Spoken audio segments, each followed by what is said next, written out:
Siddharth રાંદેરિયાની film આવે એટલે કે જ્યારે આવવાની હોય ત્યારે ઉત્કંઠા થાય કે ચાલો જોઈશું, મજા આવશે.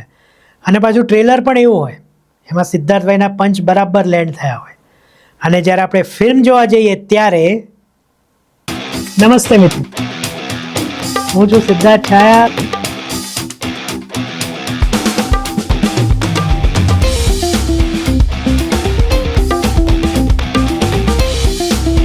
તો સ્વાગત છે તમારું સિટ ટોક્સમાં.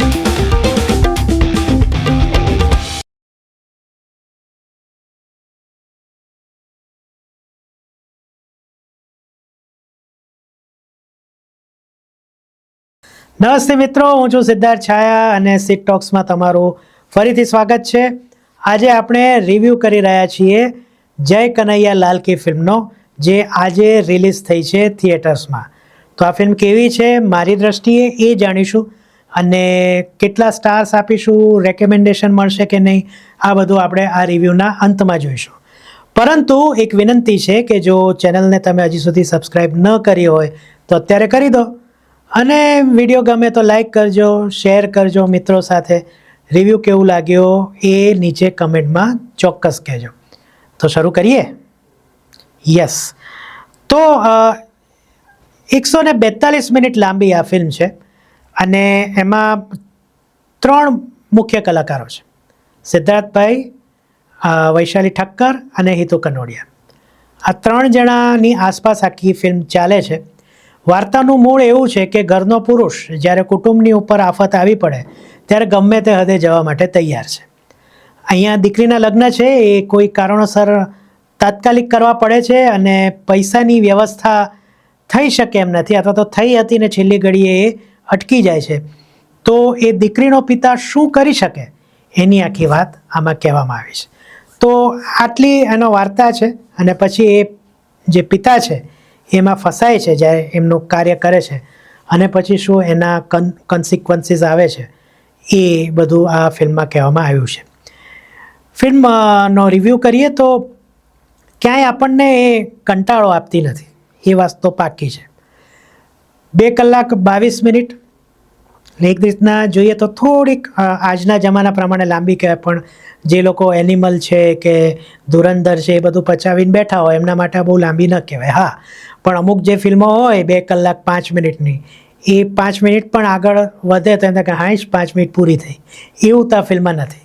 2026ની શરૂઆત સારી નહોતી થઈ, અને 2025નો અંત તો એટલો સારો થયો જ નહોતો. તો આ ફિલ્મ ક્યાંક એ બે વચ્ચે ઝોલા ખાય છે એવું લાગે છે. ફિલ્મની સ્ટોરી પ્રિડિક્ટેબલ છે. આપણે ત્યાં આ પ્રકારની સ્ટોરી કોઈ જુદા જુદા સ્વરૂપે વારે વારે આવી ગઈ છે, અને સાચું કહું તો બધું આર્ટિફિશિયલ ઘણું લાગે છે કે ઘુસાડવામાં આવ્યું હોય. ખાસ કરીને પોતે દીકરીને કેટલો પ્રેમ કરે છે સિદ્ધાર્થભાઈ, એ માટે એક ખાસ ગરબાનું આયોજન કરવામાં આવ્યું હોય એવું લાગ્યું. અને એમાં પછી એક મંગળ છોકરી હોય તો શું થાય, અને એમાં પછી અચાનક એક છોકરો મળી જાય, આ બધું. પ્લસ જે આમાં હાઇસ્ટની વાત છે, અને ઓપન એન્ડ શટ કેસ છે. ચોખ્ખી વાત કરીએ ને તો બધી જ જગ્યાએ બધા જ સબૂતો વેરવિખેર પડેલા છે, અને આપણને બધાને દેખાય છે. વાર્તા તો આપણે રિવીલ કરતા નથી, પણ ચાવાળો હોય કે પછી બેંકવાળા જાતે હોય.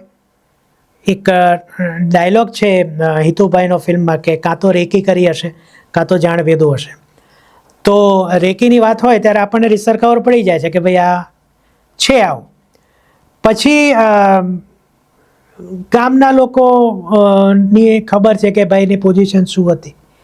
એટલે again open and shut case છે, અને હિતુ કનોડિયાનું પાત્ર પણ એ જ રીતના એ કેસને જુએ છે.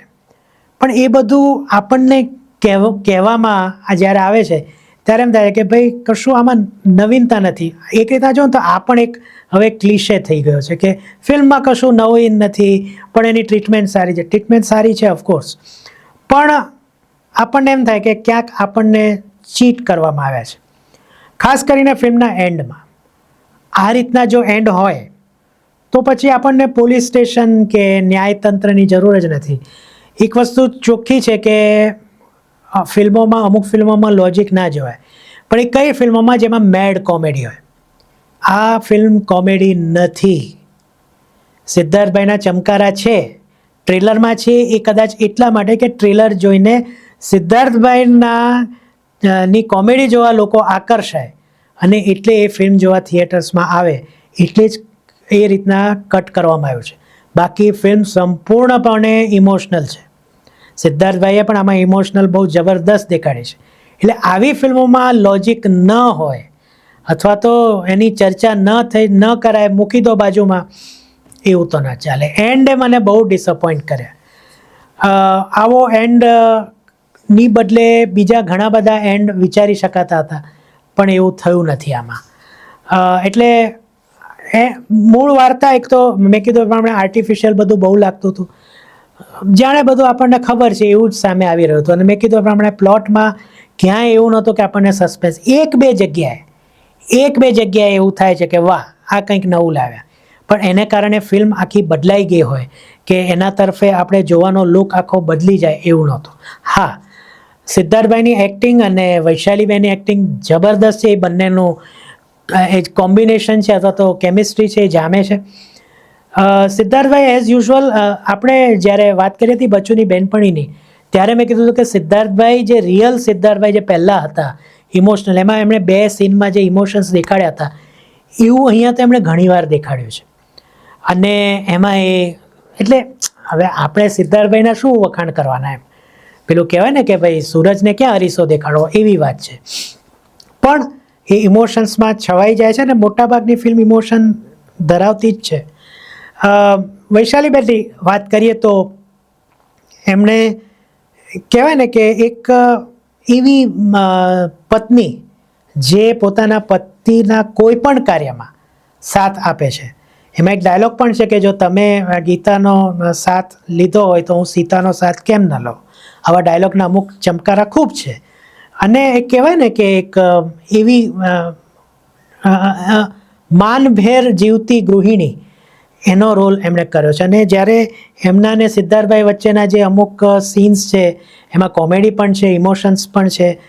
એક દ્રશ્ય છે અને જ્યારે આપણને ખબર, આપણે જ્યારે પતિ પત્ની વચ્ચે કોઈ એક સિક્રેટ હોય ને ત્યારે, અને જ્યારે પતિ વાંકમાં હોય એટલે એને પત્નીને ખબર છે કે આ મારા પતિનો આ કંઈક ગુનો છે, તો એની નજર સતત પતિ ઉપર હોય છે. અને આમાં એક દ્રશ્ય છે લગ્નના દિવસ પહેલાંનું કે જ્યાં કંઈક ગરબા થાય છે કે ડાન્સ થાય છે અને સિદ્ધાર્થભાઈને ફોન આવે છે એક, અને તરત એમની નજર હોય છે. આ દ્રશ્ય બહુ જ મને ગમ્યું. આ ફિલ્મની હાઇલાઇટ હતી કે એમની નજર હતી કે આ કંઈક લોચો આપણે પડવાનો છે અને એમાં ફોન આવ્યો તો કંઈક ખરાબ થયું છે. સિદ્ધાર્થભાઈ પણ એમને કહે છે કે હું આવું છું એમ. એટલે આ એક સરસ છે. બીજું હિતુ કનોડિયા, હિતુભાઈ જ્યારે આવ્યા ને ત્યારે એમ લાગ્યું કે હવે આ ફિલ્મને હું થોડાક વધુ સ્તરે લઈ જાય છે. એ શું હું પછી છેલ્લે કહું છું.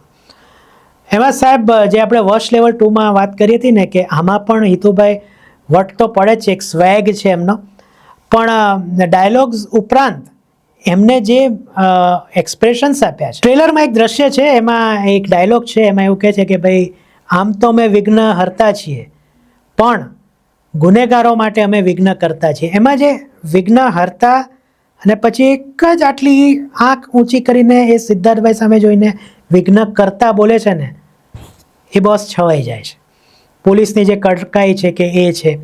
તો ત્યારે મને એમ લાગ્યું કે આ ફિલ્મ એમનો જે છેલ્લો ઇન્ટરવલ પછીની એમની એન્ટ્રી છે, એમ કે નહીં આ ફિલ્મને નેક્સ્ટ લેવલે લઈ જશે, પણ એન્ડે મને ડિસઅપોઇન્ટ કર્યા.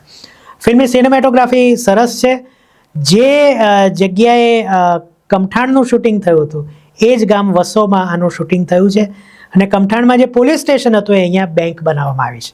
વચ્ચે બકા પાર્ટી પણ આવી જાય છે એક નાનકડા રોલમાં, તમે ઓળખી જ જશો એને. બાકી નાના મોટા ઘણા કલાકારો છે. કુકુલ તાર માસ્તર જે બહુ જૂના અને જાણીતા એક્ટર છે એ પણ એકાદ સીનમાં આવી જાય છે.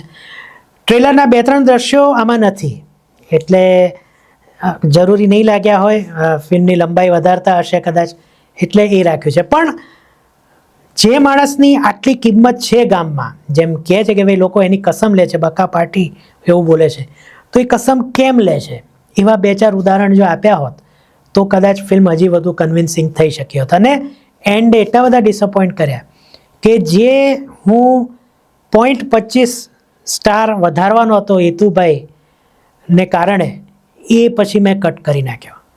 તો જય કનૈયા લાલ કી મને એવરેજ લાગી.